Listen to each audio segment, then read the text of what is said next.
assassination. Joining us now to talk more, Congressman Vince Fong, Republican from California and a member of the House Homeland Security Committee. Congressman, nice to see you today. Thanks for joining us on Morning in America. Thanks for having me.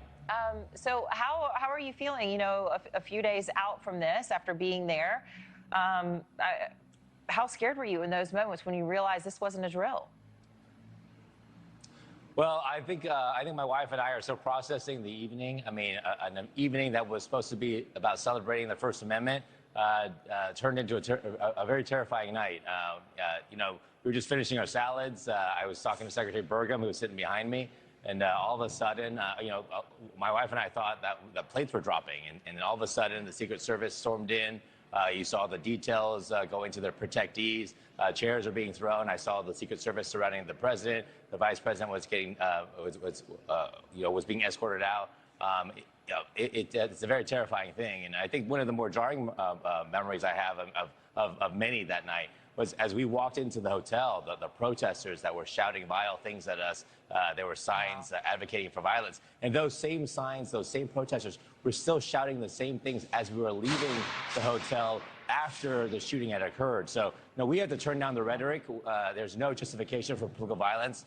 But, you know, we are in a divided society, and we have to figure out how to debate, how to disagree. But we cannot resort to political violence. Well, you know, there's got to be an all hands on deck when it comes to making sure that the president is safe and other politicians in this country are safe. When we look at that stage and we see all those familiar faces and Trump's cabinet even, and, you know, many in the line of succession are up there, do you think this event changes the way that security needs to be handled, and even if they should all be in the room at the same time? Well, the Secret Service and law enforcement did a tremendous job of protecting the president and the vice president. We're very grateful that they were kept safe.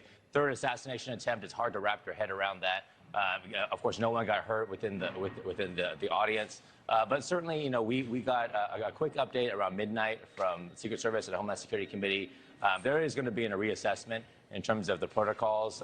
Certainly, you always have to do that after something like that, something as serious like this occurs. But I assume that the Secret Service and law enforcement will reassess all the protocols and make sure that something like this doesn't happen again. All right, let's switch gears and talk about the war in Iran and how it's impacting things here at home. The latest headline we have is it sounds like the president's going to be rejecting Iran's, you know, they wanted to do a deal and just punt their nuclear program. We'll talk about that later. And they said they would open the Strait of Hormuz, and the president said, no, this is a red line. We're not going to do this, is what it appears.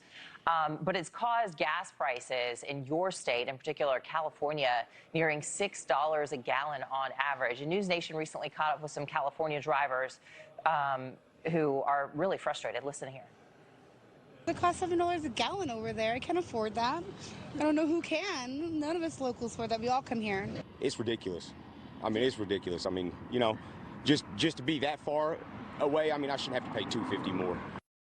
So they actually go to Arizona to get gas. That's the question they were asked. You know, why are you coming over here? Of course, it's just so sky high in your state. What are people telling you, and what are you guys going to do about it, if anything? Can you do anything? Well, as a Californian, this is very frustrating. As someone who's been in the state legislature serving there, I mean, the energy crisis in California leads straight to Sacramento. California is an energy island. I have been saying this for a very long time.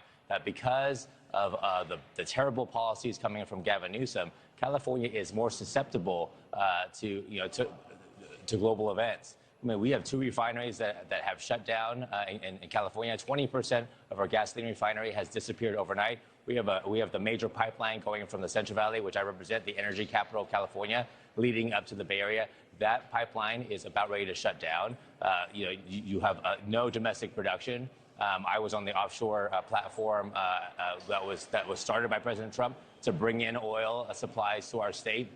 California has done it to themselves. You compare California's gas prices to the rest of the nation, the gas crisis and the energy crisis in California is because of California. So we need to expand production. We need to be investing in energy infrastructure. That's something that the president has been doing. Contrast the president to Gavin Newsom, no question, President Trump has been right. All right, great to see you, Congressman Vince Fong. Thanks for weighing in, and glad you and your wife are safe, and everybody else too.